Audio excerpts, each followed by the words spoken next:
in the room is interested in building a business that can work without them, by a show of hands? Yeah?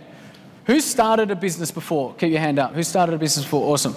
In the early stages of business, guys, in the startup phase of business, let's say it's our first company, we don't have capital, we don't have personnel, we don't have any of that shit. Who's the person doing absolutely everything? We are, right? We're the business development manager, we're the salesperson, we're the marketer, we're the CEO, we're the entrepreneur, we're the garbage person, and we're the receptionist. And the bookkeeper all in one. As the organisation grows, it should be the aim of every great entrepreneur to build a business that works without you. Who can tell me why that is so incredibly important? You can sell it. So you can sell it is one reason. What if you didn't want to sell it? Focus on growth? Yeah, focus on growth is an important one. If you can build a business that works without you, you can then spend your time doing really, really meaningful things that can work on the business or to develop the business to a further extent. What else? Why else is it important to build a business that works without us? What's that? So you can have a life.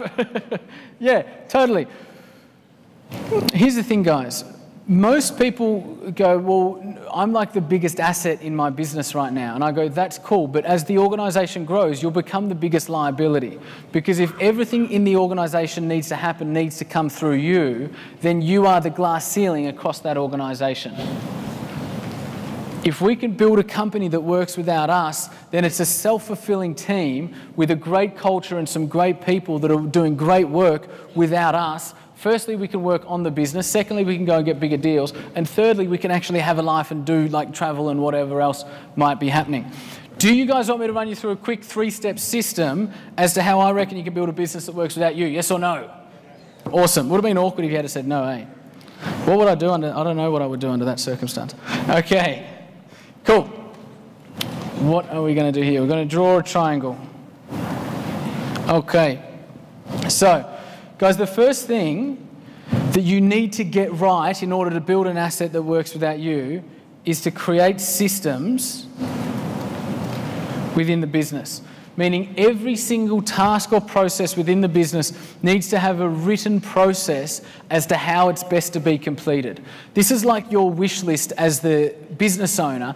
As you do all of these tasks in the early days, you start documenting exactly how to do them, exactly why to do it, exactly when to do it, with videos and training and all of that sort of stuff, so that when anybody else starts and comes over to take over that task, they know exactly what to do.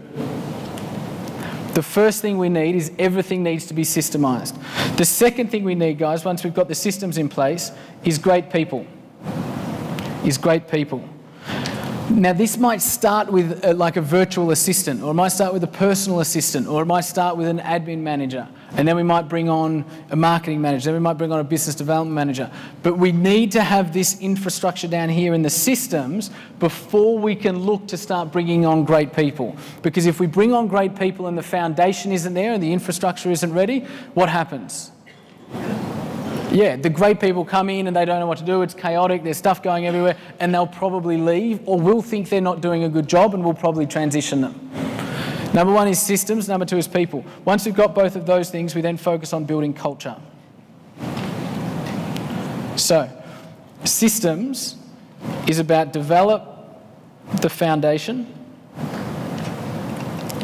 People is about train the processes, and then culture is about create the energy.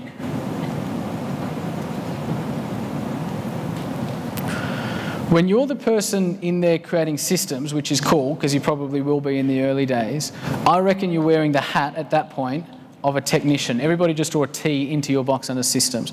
At that point, you're the technician. You're probably the person doing the stuff. You're probably the person making the cupcakes and baking the cupcakes and sending them out and all of that sort of stuff. You're the person doing everything and you're the person systemizing everything. At that point, we're wearing the hat of a technician. When we start to manage people, we're then wearing the hat of a manager. We need to be exceptional with our management and our accountability and our leadership of these people. When we've built the infrastructure, we've got the people in place, we're now creating the culture, you're then wearing the hat of a business owner. You're now overseeing a business and you're in that business still, and you're working in that business with great people and with great infrastructure, and you're overseeing that business. And once you hit all of those 3 marks and you've developed the foundation, you've trained the process, you've created the energy, you then have permission to go out and be one of these. That's how you build a business that works without you.